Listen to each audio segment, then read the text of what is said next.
Zerofinity. No doubt is too small.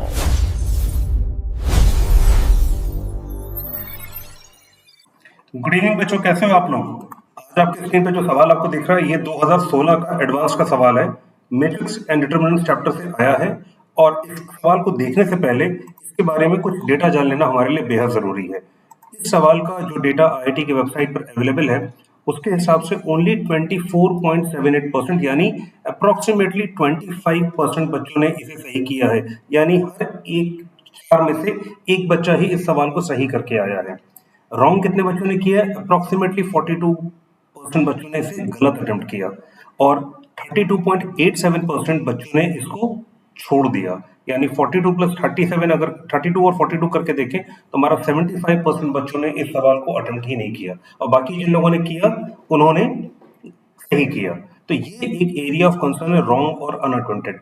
आप जब इस सवाल को अंत तक देखेंगे और मैं आपसे उम्मीद करूंगा कि और यही रिक्वेस्ट भी करूंगा कि आप इसको अंत तक देखिए और देखिए आईआईटी किस तरीके से इजी कॉन्सेप्ट्स हमको देता है। बस वो डिस्गाइज्ड होते हैं बड़े बड़े चीजों में जिसकी वजह से हम लोग डर जाते हैं, जिस वजह से हम लोग उसको या तो छोड़ देते हैं या गलत कर देते हैं। और कंसर्न होता है आपके कॉन्सेप्चुअल क्लैरिटी का। मैं बार बार आप लोगों से कहता हूं, हम लोग हमेशा, हमारी टीम का कंसर्न यही है कि आप कहीं से भी पढ़िए, किसी से भी पढ़िए, बहुत अच्छे टीचर्स आईआईटी पढ़ा रहे हैं इस समय। आप बस कोशिश कीजिए कि आपके कॉन्सेप्ट्स क्लियर हो। अगर कॉन्सेप्ट क्लियर हो तो आईआईटी का कोई भी सवाल आपके लिए डिफिकल्ट नहीं हो सकता। हमारी रूट्स सीरीज आप देखिए, हम उसमें सवाल एनसीईआरटी के बेसिक लाइंस से सॉल्व करने की कोशिश करते हैं और ये सवाल भी वैसे ही हम सॉल्व करेंगे। तो चलिए शुरू करते हैं सवाल को। हमको एक मैट्रिक्स दे रखी 3x3 की, जिसमें 1 0 0 4 1 0 16 4 1 दे रखा है। उसके बाद एक आई मैट्रिक्स दे रखी है जो कि आइडेंटिटी मैट्रिक्स है, ऑर्डर 3 की, क्योंकि ये 3 की है। उसके बाद हमने क्यू आई जे एक मैट्रिक्स बनाई such that p to the power 50 minus Q is equal to I, यानी p to the power 50 minus Q is equal to I, या फिर इसको हम लिख सकते हैं p to the power 50 minus I is equal to Q, यानी q is equal to p to the power 50 minus I. तो ये एक 3x3 की मैट्रिक्स है, तो ये भी एक 3x3 की मैट्रिक्स होगी। उसके बाद Q31 यानी जो एलिमेंट थर्ड रो और फर्स्ट कॉलम पे लाई करता है प्लस जो थर्ड रो और सेकंड कॉलम पे लाई करता है के इंटरसेक्शन पे, और जो सेकंड रो और फर्स्ट कॉलम के इंटरसेक्शन पे लाई करता है, उनके साथ एक रिलेशन या उनकी एक पर्टिकुलर तरीके से वैल्यू फाइंड करने के लिए हमसे कहा गया है। तो देखिए सबसे पहले हमारा अप्रोच क्या होना चाहिए। सबसे पहले हमको p टू द पावर 50 दे रखा है। p to the power 50 obtain करने के लिए हमें क्या करना होगा? पहले देखिए कि p स्क्वायर क्या आता है। Let us calculate p square. p की वैल्यू हमारे दे रखी गई है 1 4 एंड 16। थोड़ा सा मैं इसको क्लियर लिख लूं।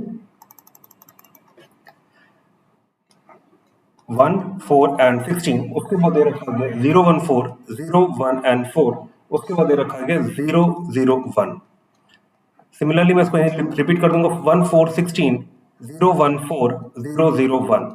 अब देखिए मैं मल्टीप्लाई करके देखता हूँ क्या आ रहा है। 1 इंटू 1 1 दे देगा, 0 0 ये मुझे यहाँ 1 दे देगा, 1 0 ये 0 ये 0, यानी यहाँ पर 0 आ जाएगा, यहाँ पर 0 आ जाएगा। 4 1 4 4, ये 4 इंटू 1 4 दे देगा, 1 इंटू 4 4 दे देगा, यानी ये हो जाएगा 4 प्लस 4। यहाँ हो जाएगा 4 इंटू 0 0 1, फिर ये 0 दे देगा, यानी 1 आ गया, 0 0 0 ये 0 दे देगा। 16 पहला टर्म, अगला टर्म 16, अगला टर्म 16, 16 इंटू 0 0 4 एंड ये दे देगा मुझे 16 0 4 इंटू 1 4 एंड 1 4, ये दे देगा 4 प्लस 4 और ये मुझे दे देगा सिंपली 1। यानी अब गौर से देखिए, क्या इसे हम ऐसे लिख सकते हैं 1 4 इंटू 2 0 0 1 0 1 4 इंटू 2, और इसको लिखा जा सकता है 16। अगर मैं ऐसे कॉमन लेता हूँ, इसी को मैं देखता हूँ क्या लिख सकता हूँ, 16 को कॉमन लेता हूँ तो ये आ जाएगा 1 प्लस 1 प्लस 1। मैं क्या इसको ऐसे लिख सकता हूँ? मैं 1 प्लस 2 इसलिए ले रहा हूँ क्योंकि 2 यहाँ पर आ रहा है, तो ये हो जाएगा 16 1 प्लस 2। ठीक है, अब मेरा आ गया पी। ये अब पी क्यूब मैं निकाल के देखता हूँ। पी क्यूब में मैं क्या करूंगा? Simply P square into P ले लूंगा, ये हो जाएगा 1, 4 प्लस 4 यानी 8 में लिख लेता हूँ, और ये लिख लेता हूँ मैं 48। इसको आगे हम और सॉल्व करेंगे। 0 1 8 0 0 1 multiplied by 1 4 and 16 0 1 4 0 0 1। This will give me 1 0 0, this will give me 1, ये मुझे 0 दे देगा, ये मुझे 0 दे देगा। 8 प्लस 4 ये दे देगा मुझे 12। अच्छा एक चीज और देखिएगा, इसको भी मैं कैसे लिख सकता हूँ, 4 इंटू, ये 4 प्लस 4 है ना, तो इसको लिखा जाता है 4 प्लस 4 यानी 4 इंटू 1 प्लस 1 यानी 4 इंटू 2। तो जो यहाँ पर 2 है उसको इस तरीके से लिखा जा सकता है, ठीक है बच्चों।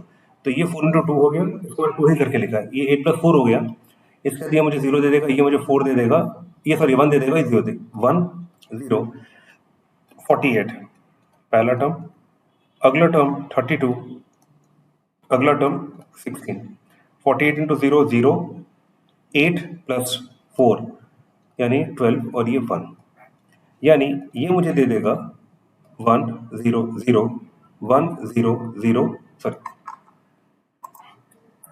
1।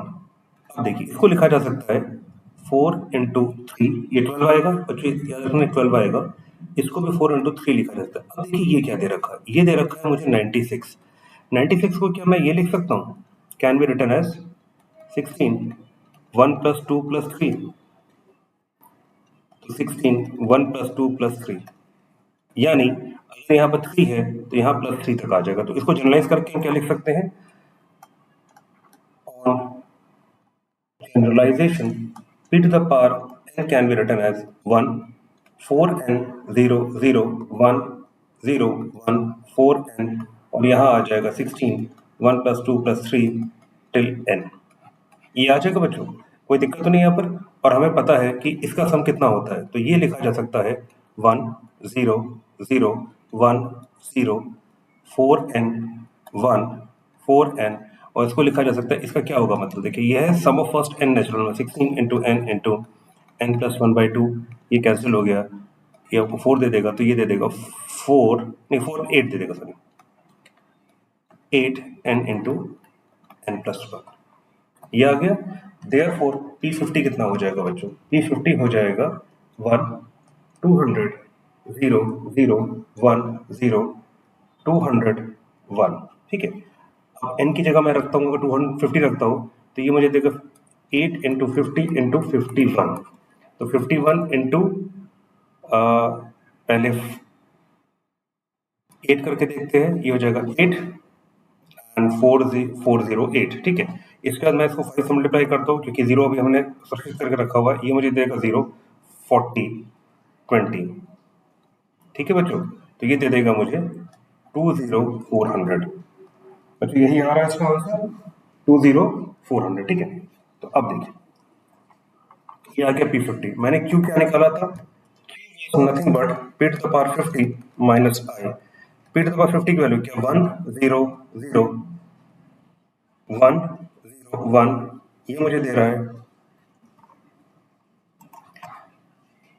ये मुझे दे रहा है 200, ये मुझे 200 दे रहा है, ये मुझे 200 दे रहा है, और ये मुझे दे रहा है 20400 माइनस 1 0 0 0 1 0 0 0 1। मैं अगर माइनस करता हूँ तो ये दे देगा मुझे 0 0 0, ये मुझे देगा 200, ये 0 ये 0 ये 0 ये 200, ये 20400।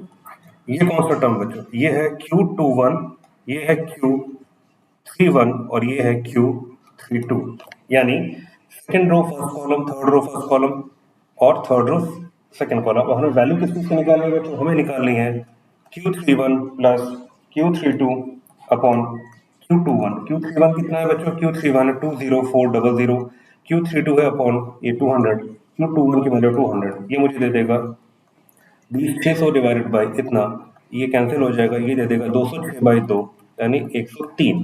तो क्या हमारा ऑप्शन में 103 हमको दे रखा बच्चों, नहीं, ये तो इंटीजर टाइप का सवाल था, तो इसमें हमारा आंसर आ गया 103। तो देखिए आईआईटी का ये सवाल हमने देखा बच्चों, इस सवाल में हमने क्या देखा, सवाल देखने में बड़ा ही भयानक था, जिस वजह से 42% बच्चों ने इसे गलत किया और 32% बच्चों ने इसे छोड़ दिया, सिर्फ 25% बच्चे ही कर पाए। क्या आपको उन 25% बच्चों में आना है? आईआईटी आपके इसी चीज को चेक करता है कि आप उस सवाल के पीछे के लॉजिक को समझ पाते हैं कि नहीं, उस सवाल के कॉन्सेप्ट को समझ पाते हैं कि नहीं, ये सबसे इंपॉर्टेंट है। आज के लिए बच्चों इतना ही, आपसे फिर मिलते हैं नेक्स्ट क्लास में एक अच्छे सवाल के साथ और कुछ नए कॉन्सेप्ट के साथ। Till then it's your professor signing off for now, have a good day, bye bye, take care.